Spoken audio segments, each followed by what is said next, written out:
बिस्मिल्लाहिर्रहमानिर्रहीम। मैं इस वक्त मौजूद हूँ एग्रीकल्चर यूनिवर्सिटी फैसलाबाद और मेरे जो बिहाइंड द सीन जो आप बिल्डिंग देख रहे हैं वो इकबाल ऑडिटोरियम है। और इस वक्त मैं दो Faisalabad agriculture university food science department के बहुत ज़बरदस्त पीएचडी स्टूडेंट्स के साथ मौजूद हूँ और इनकी बहुत ज़बरदस्त किस्म की रिसर्च है जो कि मेरे मुल्क और कौम के लिए एक सरमाए की हैसियत रखती है और मैं चाहूँगा कि वो अपनी रिसर्च के बारे में बताएं। मेरे साथ मौजूद हैं मुनीब और उबैदुर रहमान साहब। इनकी जो रिसर्च है वो इतनी ज़बरदस्त और यूज़फुल है और इसकी ज़रूरत थी हमारे माशरे को, और इन दो स्टूडेंट्स ने इसके बारे में सोचा और इसके बारे में तहकीक की। तहकीक ही जो है वो हमारा मुल्क के लिए बहुत ज़रूरी है और हमारी साइंस के लिए, और तहकीक से ही हमारा माशरा जो है वो अपनी तरक्की की जो मंजिलात हैं वो तय कर सकता है। तो मैं उबैद आपसे पूछना चाहूँगा कि आपकी क्या रिसर्च है और आपने क्या कारनामा अंजाम दिया है, ज़रा मुझे बताइए। हाँ जी, बिस्मिल्लाहिर्रहमानिर्रहीम। थैंक यू वेरी मच, आपने मौका दिया हमें। और मेरी जो बेसिक रिसर्च थी, क्योंकि मैं फूड साइंस के अंदर मीट टेक्नोलॉजी से मैं बिलोंग करता हूँ, तो मीट के अंदर जो हमारे मेजर इश्यूज हैं पोल्ट्री से रिलेटेड अगर हम देखें तो स्लॉटरिंग अथेंटिसिटी जो है इसका बहुत ज़्यादा इशू है मीट के अंदर।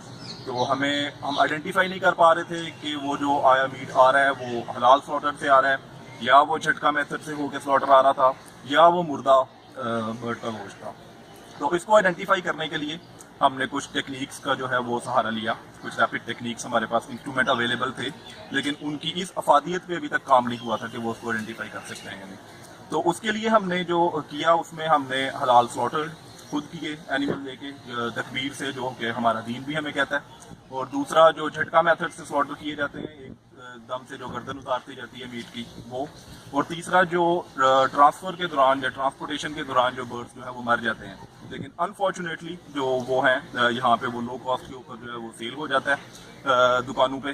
तो उसको आइडेंटिफाई करने के लिए जो है वो हमने किया। तो मेरी जो टेक्निक्स थी वो स्पेक्ट्रोस्कोपिक बेस्ड टेक्निक्स थी, जिनमें हम मॉलिक्यूलर फिंगरप्रिंटिंग से फंक्शनल ग्रुप की वेरिएशंस की वजह से जो चेंजेस आती हैं मुख्तलिफ किस्म के स्लॉटर्ड मीट के अंदर, उस पर हमने जो है वो काम किया। और उन प्रॉपर्टीज़ की बेस पे, उन मीट के जो क्वालिटी पैरामीटर्स हैं उनकी बेस पे हमने वो डिफरेंटली स्लॉटर्ड या हलाल और हराम मीट को जो है वो आइडेंटिफाई किया। यानी कि एक आम आदमी जो है वो उसको पहचान सकता है कि ये किस किस्म का फूड है आपकी टेक्नोलॉजी के हिसाब से? देखें, एक तो है कि हमारी विजुअल ऑब्जर्वेशन, ठीक है। विजुअल ऑब्जर्वेशन में कुछ चीज़ें हैं जिनसे हम थोड़ा बहुत आइडिया लगा सकते हैं कि मीट की रंगत किस तरह की थी, ठीक है। लेकिन उसको लेबॉर्ट्री की जरूरत पड़ेगी, उसको लेबॉर्ट्री कंफर्मेशन के लिए, ठीक है। अगर फॉर एग्जांपल अगर थोड़ा सा कलर के अंदर वेरिएशन आ रही है तो वो ये भी हो सकता है कि वो सफर के दौरान थोड़ा सा उसको स्ट्रेस मिला है या प्रॉपर फीडिंग नहीं थी एनिमल की, जिसकी वजह से वो स्ट्रेस में आ गया तो कलर के अंदर वेरिएशन आ गई। लेकिन उस वेरिएशन की वजह से, उस ऑब्जर्वेशन की बेस पे हम ये नहीं कह सकते कि ये हलाल था या हराम था। तो उसके लिए हमें कोई इंस्ट्रूमेंटल टेक्निक चाहिए थी कि जो कि इसको डिटेक्ट कर सके। और जो इन टेक्निक का सबसे बड़ा फायदा है, इसके अंदर हमें कोई केमिकल रिएजेंट नहीं चाहिए, ठीक है। कोई सैंपल जो है प्रिपरेशन उसकी हमें जरूरत नहीं पड़ती। तो रैपिड टेक्निक्स हैं, नॉन इन्वेसिव हैं, नॉन डिस्ट्रक्टिव हैं, ठीक है।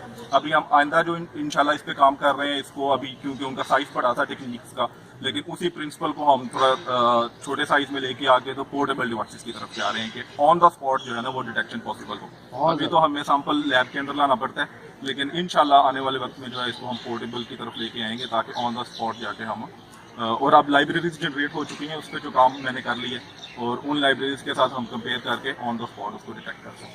बहुत आला। अच्छा मुनीब, आप तो बहुत इस वक्त किंग चल रहे हैं और आपके तो चर्चे हैं यूनिवर्सिटी में, आपके डिपार्टमेंट में। आपके प्रोफेसर से मेरी मुलाकात हुई, उन्होंने आपके बारे में बताया तो हम तो हैरान रह गए। सो क्या है मुनीब आपका काम और आपकी रिसर्च? गोश्त से मुतालिक अगर जो एक प्रॉब्लम जो मेरे फेलो ने डिस्कस किया कि ये स्लॉटरिंग मेथड को हम कैसे आइडेंटिफाई कर सकते हैं। दूसरा जो एक बड़ा मसला हमारे यहाँ देखने में आया था, उसमें जो था ना, मुख्तलिफ तरह के गोश्त को किस तरह से हम उसकी पहचान कर सकते हैं। जैसे कि अगर गधे का गोश्त है, कुत्ते का गोश्त है, तो इन जानवरों का गोश्त को अगर कीमे की शक्ल में किसी ने बना दिया हो या किसी प्रोडक्ट की शक्ल में सामने पेश कर दिया हो, तो उस चीज़ को हमें उस तब पहचान करना कि ये किस गोश्त से आया है सोर्स, तो वो मुश्किल था। इस प्रॉब्लम को लेते हुए अपने सुपरवाइजर्स के साथ जो डिस्कशन के बाद हमने फिर ये रिसर्च प्लान किया कि इस पर काम करना है। तो जब इस चीज़ की तरफ हम आए तो देखा इस तरह के मेथड्स ऑलरेडी अवेलेबल हैं, कुछ इक्विपमेंट्स हैं, कुछ डीएनए बेस्ड टेक्नोलॉजीज ऐसी हैं, मेथड्स हैं जो इस चीज़ पे काम कर रहे हैं। तो चूँकि कुछ काम इस तरह का ऑलरेडी हुआ था, उन टेक्निक्स में, उन मेथड्स में हमारे जो केमिकल्स यूज़ ज़्यादा है, टाइम ज़्यादा लग जाता है, फिर उसमें जो है कॉस्ट भी उसकी जो है ना आ जाती है ज़्यादा। तो हमारा फिर फोकस हमने इस चीज़ पे किया कि उन मुख्तलिफ तरह के गोश्त को हम आइडेंटिफाई करें उसी तरह से कि ये एक्यूरेसी आ जाए, ऑथेंटिसिटी आ जाए फूड जो अवेलेबल है मार्केट में। तो उससे हमने टाइम रिड्यूस किया और उसकी कॉस्ट रिड्यूस की। इसमें बेसिकली जानवरों का, हर जानवर का जो डीएनए है वो उसकी पहचान होता है, ठीक। तो उस डीएनए को सबसे पहले एक्सट्रैक्ट करने का जो मेथड है उस पे पहले फोकस किया कि वो जो, अगर आप ट्रेडिशनल मेथड में उस चीज़ को अगर आप देखें डीएनए एक्सट्रैक्शन सिंपल ट्रेडिशनल, तो वो 12 से 24 घंटे टाइम ले लेता है।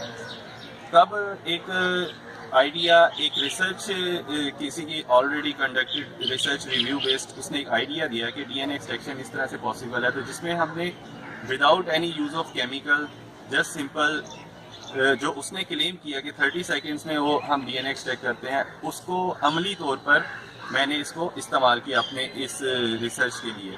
तो इसमें हमारा डीएनए एक्सट्रैक्शन का टाइम रिड्यूस हो गया। उसके बाद जो था मेथड जिसमें उस डीएनए ने एम्पलीफाई होना था, उस रिएक्शंस को मैंने हज़ारों मरतबा उस रिएक्शंस को चला के उनके रिजल्ट्स को ऑब्जर्व करते हुए उस टाइम को ग्रेजुअली सेकेंड वाइज कम करते हुए इतने कम टाइम में टोटल प्रोसीजर ले आया कि वो 70 मिनट्स में टोटल जो है फ्रॉम सैंपल रिसीविंग से एंड रिजल्ट प्रोवाइड करने तक उस डीएनए बेस्ड मेथड से 70 मिनट के अंदर अंदर वो हो सकता है, जो मैं अब कर चुका हूँ अपनी इस रिसर्च। मतलब मेरी नॉलेज में ये मौजूद है कि ये तो दिनों के काम हुआ करते थे, यानी मीडिया रिपोर्ट पे आता था कि वो सैंपल लिए जाएंगे और 3 दिन का या 2 दिन का वक्त लगेगा। तो आप ये कह रहे हैं कि आपकी रिसर्च, आपने जो रिसर्च की उसको आप इस टाइम को ओनली फॉर 70 मिनट्स। जी हाँ, बिल्कुल 70 मिनट्स के साथ साथ हमने इसकी कॉस्ट पे भी फोकस किया। कॉस्ट मतलब जो ऑलरेडी मेथड मैंने जैसे बताया कि इसमें PCR based polymerase chain reaction ये वाला मेथड यूज़ होता है, जिसमें एक्सट्रैक्शन किट्स यूज़ होती हैं, एफिशिएंट केमिकल्स यूज़ होते हैं उसकी एम्प्लीफिकेशन के लिए। तो हमने सबसे जो थे, एक तो एक्सट्रैक्शन मेथड में कोई केमिकल यूज़ नहीं किया, सिंपल जो एक कह लें सेलुलर बेस्ड मटेरियल उसमें हमने ऐड किया जो डीएनए को बाउंड करके अपने साथ में आया और आगे फर्दर जो थी उसकी एम्प्लीफिकेशन में काम आया। वो बहुत ज़बरदस्त, यानी कि ये 2 तरह के काम आपने कर दिए। एक तो उसका टाइम ड्यूरेशन इंतहाई दर्जे के हिसाब से उसे कम कर दिया और उसी कॉस्ट भी। अगर थोड़ा सा मुझे ये बता सकेंगे कि एक आधा जो हमारा पहले जो कॉस्ट आती थी और आपने उसमें क्या मतलब उसकी कॉस्ट को कितना कम कर दिया? अगर हम एक रफ एस्टिमेट अगर मैं आपको बताऊं कि इसमें एक सैंपल को एनालाइज करने में तकरीबन 700-800 रुपए जो है ना पाकिस्तानी रुपीज़ में, ये इसकी बुनियादी कॉस्ट है। अगर इसको आप लेकर जाएं टेस्ट करवाने के लिए तो तब वो आपसे 2500 रुपये 3000 तक एक सैंपल को टेस्ट करने का लेते हैं। तो मेरे मेथड जिस पे मैंने काम किया, जिस पे जो मेरी अपनी कॉस्ट, मतलब अगर इसको आप प्रोफेशनलाइज करने जाएं तो इस पे जो कॉस्ट है ओरिजिनल कॉस्ट वो लेस देन 100 रुपीज़ है एक सैंपल को टेस्ट करने के लिए।